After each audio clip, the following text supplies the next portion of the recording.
Hello everyone, তোমাদেরকে আজকে আমি দেখাবো আমার সপ্তমীর বিকেল। তো দেখা যাক, আমি এখন যাচ্ছিলাম যে ওই আমাদের পাড়ার পাশে একটা প্যান্ডেল হয়েছে, ওই প্যান্ডেলটা দেখতে আমি আমার মা।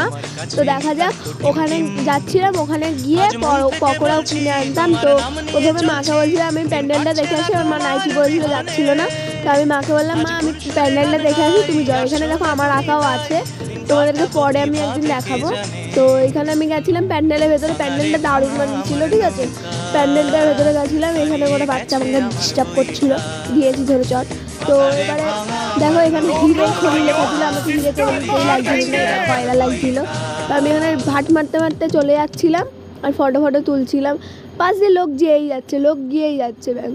লাস্টে মাথা গরম হয়ে গেছে, তারপরে চলে যাচ্ছিলাম পকোড়ার দোকানে মা কি কিনছিল, পকোড়া কিনে বাড়িতে গিয়ে পকোড়া খেয়ে তারপরে এখানে প্রোগ্রাম হচ্ছিল, সেই প্রোগ্রাম দেখতে এসেছিলাম এসডি গ্রুপের।